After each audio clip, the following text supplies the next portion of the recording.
इसी पे चर्चा होगी कि नई सरकार का जो एजेंडा रखा है राष्ट्रपति जी ने, उसके मुताबिक अब आर्थिक कार्यक्रम कैसे चलेगा। दरअसल जो मैंडेट आया इसके संदर्भ में बहुत सारे विश्लेषण हो रहे हैं। इस चर्चा का मकसद भी यही है कि नए मैंडेट के अनुसार क्या सरकार पहले की तरीके से फुल ऑन इकोनॉमिक रिफॉर्म्स की तरफ जाएगी या विपक्ष के दबाव के तहत वो कुछ पॉपुलिस्ट मेजर्स भी लेगी। अब इसको थोड़ा सा ये बारीकी समझ लेना चाहिए कि अभी पिछले 2-4 दिनों की जो घटना है, गतिविधि है, उसको देख के कुछ लोग ये सोच सकते हैं कि नहीं, सरकार अपने हिसाब से काम करेगी, वो किसी दबाव में आते हुए काम नहीं करेगी कि विपक्ष बहुत मजबूत है, बहुत ज़्यादा प्रेशर डालेगा, हो हल्ला करेगा तो सरकार अपनी पॉलिसीज़ में चेंज करेगी। वो वैसे ही काम करेगी जैसे अब तक पिछले 10 सालों में करती रही है। लेकिन इसका एक दूसरा एंगल है कि विपक्ष अगर दबाव ना भी डाले तब भी जिस तरीके का मैंडेट आया है उससे सरकार के ऊपर थोड़ी सी पॉपुलिस्ट होने की लीनियंसी दिख सकती है। ऐसा सहज अनुमान लगाया जा सकता है। होगा नहीं होगा ये अभी चर्चा हम लोग करेंगे तो देखने को मिलेगा। तो आज इसी को समझने की हम कोशिश करेंगे कि जो राष्ट्रपति जी ने अपने पूरा अभिभाषण रखा है, क्या ये बजट की एक स्पीच जैसा दिख रहा था कि उसमें बहुत सारी चीज़ें लग रही कि बजट में अनाउंस होंगी और एक 4-5 साल का खाका पेश किया जाएगा और उसका टिल्ट किस तरफ होगा, पॉपुलिस्ट या रिफॉर्मिस्ट, इसको समझते हैं बाजार के लिहाज से भी। बातचीत करने के लिए हमारे साथ जो मेहमान है उसमें वरिष्ठ आर्थिक पत्रकार अनिल पद्मनाभन जी हमारे साथ हैं और इसके साथ ही शुभमय भट्टाचार्य जी, दो बहुत ही फाइनेस्ट इकोनॉमिक जर्नलिस्ट हमारे साथ है। इसके साथ राजनीतिक विश्लेषक हैं जो कॉर्पोरेट से बहुत अच्छे से कनेक्टेड हैं, सज्जन कुमार सिंह। तो दोनों एंगल समझेंगे कि कितना टिल्ट हो सकता है। और हमारे सहयोगी और CNBC आवाज़ के economic policy editor Lakshman Roy जो दक्षिण और उत्तर ब्लॉक में घूमते रहते हैं और बहुत सारी खबरें करते हैं कि क्या हो सकता है। तो लक्ष्मण, मैं आपसे शुरू करना चाहता हूँ। बहुत सारी स्टोरीज आपने की, बहुत सारी चीज़ें आपने बताई कि क्या क्या हो सकता है। धीरे धीरे इनको अनफोल्ड करेंगे, लेकिन एक पहले बिग पिक्चर आप रखाइए। आपको थोड़ा बहुत सेंस तो मिला होगा कि सरकार की सोच में कोई परिवर्तन आया है या पहले जैसा है या कुछ दूसरे तरीके से इस बार काम होने की उम्मीद है। क्या लग रहा है आपको? देखिए, इसमें सरकार के सोच में परिवर्तन आया है, इसमें कहीं कोई दो राय नहीं है। सरकार इस परिवर्तन को सामने दिखाना नहीं चाहती है, लेकिन सरकार अब ये मान चुकी है कि हमें मिडिल क्लास पर खास फोकस करना होगा। ग्रामीण इलाकों में जो एक खास वर्ग है जहाँ पे एक दिक्कत है, उस दिक्कत को दूर करनी होगी। और ये जो बजट या फिर आने वाले जो कदम हैं इस तरफ आपको दिखेंगे, ये लगभग तय है जो हम अलग अलग लोगों से बातचीत करते हैं। अब बजट इसका सबसे पहला प्रमाण आपको होगा। और जो आपने कहा कि रिफॉर्म, घटक दलों का दबाव, तो मुझे लगता है कि उन रिफॉर्म पे जोर होगा। रिफॉर्म पे आगे बढ़ती रहेगी सरकार, जैसे पीछे करती रही वैसे करती रहेगी, लेकिन वो रिफॉर्म जहाँ पे घटक दल बहुत कंफर्टेबल नहीं है उस रिफॉर्म को थोड़े से ठंडे बस्ते में डाल दिया जाएगा। मिसाल के तौर पर विनिवेश के मोर्चे पर रिफॉर्म, मिसाल के तौर पर लेबर रिफॉर्म, इंश्योरेंस सेक्टर का रिफॉर्म, ये सब पे सरकार थोड़ा सा कम जाएगी। लेकिन ऐसे भी बहुत सारे रिफॉर्म हैं जिस पर घटक दलों कोई आपत्ति नहीं है। डिजिटल इंफ्रास्ट्रक्चर को बेहतर करना, निवेश बेहतर करना, एम्प्लॉयमेंट के लिए स्कीम लाना, तो ये सरकार करती रहेगी। और ये बजट मुझे लगता है कि रिफॉर्म को आगे कंटिन्यूटी दिखाने की कोशिश होगी और साथ में कुछ पॉपुलिस्ट मेजर भी आता हुआ दिखेगा।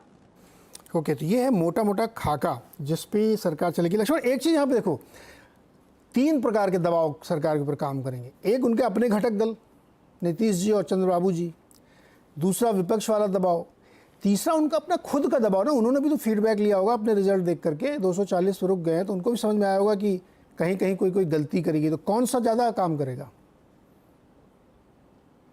देखिए, सबसे ज़्यादा दबाव इनका काम कर रहा है खुद का फीडबैक। खुद के फीडबैक पे आपको मैं बता दूं कि पहले हम लोग जब सरकार के नुमाइंदे से मिलते थे तो जब कहते थे कि नहीं, आप जो सोच रहे हैं ऐसा नहीं है, ये जो है ना, ये एक फैक्टर है जिस पर आप लोग ध्यान नहीं दे रहे हैं, तो उधर से जवाब ये आता था कि नहीं नहीं, सो आप गलत सोच रहे हैं, सो जो मैं सोच रहा हूँ वो सही है। और अब पलट गया है। अब लोग पूछते हैं, अच्छा क्या सोच रहे हैं वो लोग, मुझे बताइए, वहाँ का क्या फीडबैक मुझे बताइए। अब वो फीडबैक लेने के मुद्रा में आ गए हैं, जो वो मुद्रा थोड़ा सा कठोर था इलेक्शन से पहले तक। अब इनको फीडबैक के आधार पर ये 2 चीज़ें साफ समझ गए हैं कि हमें एम्प्लॉयमेंट के फ्रंट पे कुछ करना होगा। ग्रामीण इलाकों किसानों के बीच में और कुछ कदम उठाने, वो जितने उठाए हैं उतने सही नहीं हैं।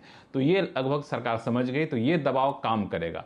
घटक दलों का दबाव भी काम करेगा, लेकिन घटक दलों के साथ एक मुझे लगता है कि आपसी सूझबूझ बन गई, जैसा कि हमें लोकसभा स्पीकर पद के चुनाव के दौरान भी देखा कि केंद्र में आप बहुत ज़्यादा अपेक्षा मत रखिए।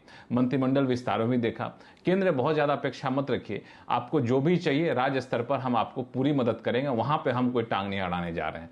चाहे तमिलनाडु हो, चाहे आप बिहार का मामला हो। सही, जो विपक्षी पार्टी है उसके दबाव को दरकिनार करते हुए, इग्नोर करते हुए दिखाने की कोशिश सरकार पूरी करेगी। ओके लक्ष्मण, रुकिएगा, आप धीरे धीरे करके एक एक इश्यूज़ को हम लोग खोलेंगे, लेकिन एक बार जरा समझ लेते हैं। अनिल जी के पास चलते हैं। Anil ji, land reform, labour reform, employment, divestment, ये सब बड़े बड़े इश्यूज़ हैं जिस पे बहुत दबाव झेलना पड़ेगा। तो आपकी क्या उम्मीदें हैं कि ये सरकार आर्थिक मोर्चे पर कैसे चलेगी? नीरज जी, जो राष्ट्रपति का जो स्पीच था उससे एक साफ संकेत है कि जो एक मोमेंटम रहा है पिछले 10 साल में, वही बरकरार रहेगा अगले 5 साल में। जो आपने इंट्रोडक्शन में भी कहा और जो लक्ष्मण जी ने भी अभी दोहराया। लेकिन मेरे हिसाब से एक परसेप्शन चैलेंज हो गया है। अब ये जो बीजेपी के जो 240 आए, ये सारा यूपी में फोकस्ड है। इनके जो सीटों के जो कमी हुई, ये ज्यादातर यूपी में हुआ। तो अगर यूपी का अगर हम उदाहरण लेके पूरे देश में एक जनरलाइज करेंगे, शायद एक गलत अंदाजा होगा। तो मेरे हिसाब से एक परसेप्शन का इश्यू है, क्योंकि जो विपक्ष ने जो एक खेल खेला, चाहे खटाखट हो या जो भी गारंटी हो, वो एक परसेप्शन गेम खेला, चाहे कॉन्स्टिट्यूशन का हो। तो मुझे लगता है सरकार भी ये जो एक गति बना के रखेगा, साथ में एक परसेप्शन खेलेगा। जैसे ये लक्ष्मण जी ने कहा मध्यम वर्ग के लिए कुछ होगा। और आप ये राष्ट्रपति का जो स्पीच देखेंगे, एक वाक्य इसमें मिसिंग है, वो है नौकरियां। इसमें सिर्फ एक जगह एक उदाहरण आया है, ग्रीन जॉब्स। तो मुझे लग रहा है ये उन्होंने अपने पास रखा है और इसका एक बड़ा सा एक मतलब खुलासा करेंगे या कुछ व्याख्या करेंगे जब भी बजट होगा। और आखिरी में मैं ये कहूंगा कि आपने जो 3 प्रेशर पॉइंट्स बोले, मैं उसमें जरूर फॉरेन इन्वेस्टर का भी एक प्रेशर पॉइंट और डोमेस्टिक इन्वेस्टर का प्रेशर पॉइंट भी जोड़ूंगा। ये दोनों का जो जो जो मेट्रिक है, ये देश का मेट्रिक नहीं है। ये फिस्कल प्रूडेंस जो आपने बोला कि ये जो एक सिग्नल आया है राष्ट्रपति के स्पीच से, इनका ये ऐसे सिग्नल उठाएंगे। अगर आप पॉपुलिस्ट पूरे हो गए तो इनका एक रिएक्शन आएगा। तो मुझे नहीं लगता है कि ये पॉपुलिस्ट होंगे। सोशल वेलफेयर जो उन्होंने राष्ट्रपति ने कहा, सोशल वेलफेयर इस सरकार का कॉलिंग कार्ड रहा है और इतना काम किया इन लोगों ने, उसके बावजूद ये निर्णय आए। तो वो ये समझ गए हैं कि एक परसेप्शन गेम है, क्योंकि नौकरियों का जो एक धब्बा लग गया है सरकार पे कि जॉबलेस ग्रोथ वगैरह जो भी लांछन लगाए गए, तो उसको एक मतलब एक काउंटर परसेप्शन गेम खेला जाए। अनिल जी, फिर तो मुश्किल है इनके सामने, क्योंकि अगर आप परसेप्शन वाले गेम में, परसेप्शन को रियलिटी में जॉबलेस